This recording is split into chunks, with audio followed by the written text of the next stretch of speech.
మీరు అరాచకాలు అంటున్నారు. ఒకవేళ అభివృద్ధి చేయడం లేదు అంటే అది వేరే. అరాచకాలకి వేరే మీనింగ్ వస్తుంది. అంటే ప్రజల్ని దోచుడు, హిట్లర్ పరిపాలన లాంటి ఒక పరిపాలన, ఇట్లాంటి అంటే ప్రజల మీద బాధుడు చేయడము, అంటే ప్రతిదానికి పన్నులు వేయడం కావచ్చు, జైళ్ళ పాలు చేయడం కావచ్చు, కొట్టడం కావచ్చు, వేరే వేధింపులు కావచ్చు, వీటన్నిటిని అరాచకాల కిందకి తీసుకోవచ్చు మనము తీసుకుంటే. అలాంటిది మీరు అరాచకాలు అనే పదాన్ని ఎందుకు వాడుతున్నారు అసలుకి? అలాంటి సంస్కృతి ఇక్కడ ఉందా? కేసీఆర్ ఈ తెలంగాణ రాష్ట్ర ప్రజల మీద అది చేస్తున్నాడు కాబట్టి ఆ వర్డ్ నేను వాడుతూ ఉన్నా. ఎందుకంటే తెలంగాణ రాష్ట్రం ఏర్పాటులోనే మనకు అసలు ఉద్యమాలు లేనటువంటి తెలంగాణ కావాలి, ధర్నాలు లేనటువంటి తెలంగాణ కావాలి, బంగారు తెలంగాణ అని చెప్పిన కేసీఆర్ మరి ఇందిరా పార్క్ దగ్గర ఉన్నటువంటి ధర్నా చౌక్ ఎందుకు తీసేసిండండి? అంటే ఎవరి గొంతులు వినిపించొద్దా ఇక్కడ? అది అరాచకం కాదా?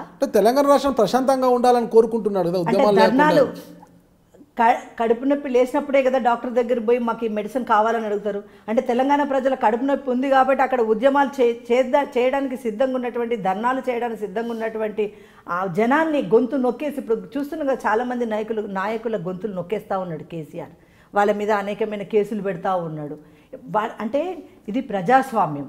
ఇది ఎవరో ఇస్తే వచ్చిన తెలంగాణ కాదు. సబ్బండ వర్గాలు అన్ని ఆడ మగ అని తేడా లేకుండా తెలంగాణ ప్రజలు చిన్న బిడ్డ దగ్గర నుంచి 60 ఏళ్ళ ముసలి వాళ్ళ వరకు రోడ్డు మీదకి వచ్చి సాధించుకుంటే వచ్చిన తెలంగాణ.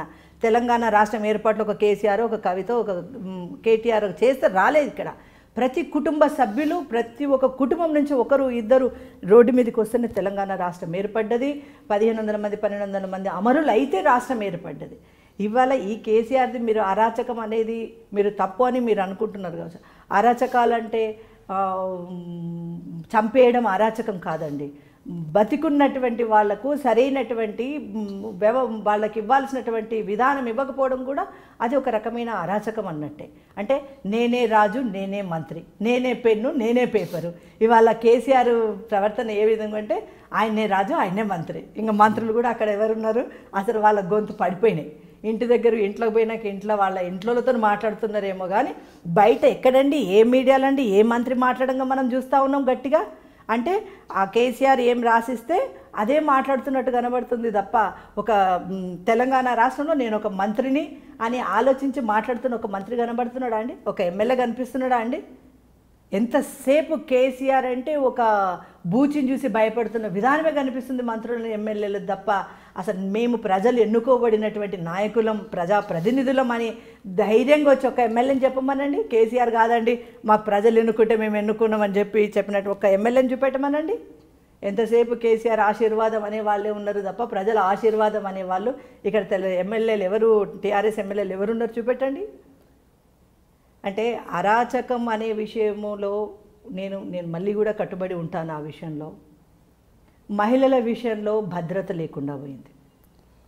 షీ టీంలని పెట్టిండ్రు. షీ టీంలు కనుక కరెక్ట్గా వర్క్ చేస్తుంటే సాయంత్రం పూట సంధ్య అనే అమ్మాయి పెట్రోల్ పోసుకొని తగులబెట్టుకుంటే అడ్రస్ లేకుండా ఎందుకు ఉంటుందండి? అసలు ఖబర్ లేకుండా ఎందుకు ఉంటుందండి?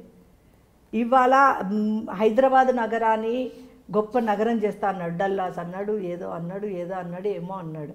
మరి ఒక్క వాన పడితే హైదరాబాద్ మొత్తము మురుగుమయంలో మునిగిపోతూ ఉంది. పేద వర్గాల వాళ్ళు మొన్న పోయినటువంటి వర్షాకాలంలో లోన్ల మీద చిన్న చిన్న కార్లు తీసుకున్నటువంటి వాళ్ళు ఏదో ఆ కుటుంబము సంతోషపడడం కోసం లోన్ల మీద తీసుకున్నటువంటి వాళ్ళు ఒకే ఒక వర్షానికి ఆ కార్లు ఖరాబ్ అయిపోయి మళ్ళీ 50,000 40,000 వాళ్ళు పెట్టలేక ఈ రోజు కూడా ఇంకా రిపేర్లు ఉన్నటువంటి కార్లు ఎన్నో ఉన్నాయి. అంటే భారీ వర్షాలు పడితే ఆయన ఏం చేస్తాడు పాపం చెప్పండి? వర్షాన్ని ఆపగలరా ఆయన? వర్షాన్ని ఆపలేడండి. కానీ వర్షం నీరుని ఎటు తీసుకెళ్ళాలి, ఏం తీసుకెళ్ళాలి, ఈ వ్యవస్థను ఏ విధంగా మార్చాలనేది మాత్రం ఆయన చేతిలో ఉన్న పని. దాని మీద దృష్టి సారించాలి. ఎంతసేపు ఇతర పార్టీలో ఉన్న ఎమ్మెల్యేలని వలస తీసుకొచ్చేసుకుందాము, ఆ ఎమ్మెల్యేని ఎట్లా తీసుకొని నా పార్టీలోకి తీసుకోవాలి, ఈ ఎమ్మెల్యేకి ఏ కాంటాక్ట్లు ఇచ్చేసి ఏమిచ్చి ఎమ్మెల్యేని నేను తీసుకొచ్చుకోవాలనేది కాదు. మిమ్మల్ని ఎన్నుకోబడినటువంటి ప్రజలు ఎవరైతే ఉన్నారో, మీరు ముఖ్యమంత్రి అయితే ఒక తండ్రి కుటుంబాన్ని ఏ విధంగా అయితే మంచిగా చూస్తాడో అట్లా కేసీఆర్ కూడా మాకు ఒక తండ్రి లెక్క నిలబడతాడని చెప్పి తెలంగాణ ప్రజలు ఏదైతే కోరుకున్నారో వాళ్ళ కళ నిజం చేయండి. డబుల్ బెడ్రూమ్ ఇండ్లు అన్నారు, ఏమైందండి? డబుల్ బెడ్రూమ్ ఇండ్లు అవునండి, ఎర్రవల్లిలో వాళ్ళ ఫామ్ హౌస్లో పనిచేస్తున్నటువంటి వాళ్ళకి కాదు డబుల్ బెడ్రూమ్ ఇవ్వాల్సింది. వాళ్ళు ఒక్కరికి ఇస్తే సరిపోదు, వాళ్ళకి ఇస్తుంది. మాకంటే నాకు అవసరం లేదండి, ఇల్లు లేనటువంటి తెలంగాణ బిడ్డలకు కావాలని మేము అంటున్నాం. మీకు ఇల్లు ఉందా? నాకు ఇల్లు ఉందా లేదా, కిరాయి ఇల్లా అనేది కాదు.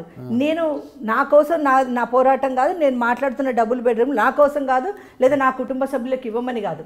తెలంగాణ ప్రజలకు ఇండ్లు లేనటువంటి వాళ్ళకి ఇండ్లు ఇవ్వాల్సిందే, మాట ఇచ్చావు, కేంద్రం నుంచి నిధులు వచ్చి ఉన్నాయి, ఆ నిధులను బట్టి కూడా మీరు కట్టడానికి వసతి ఉంది.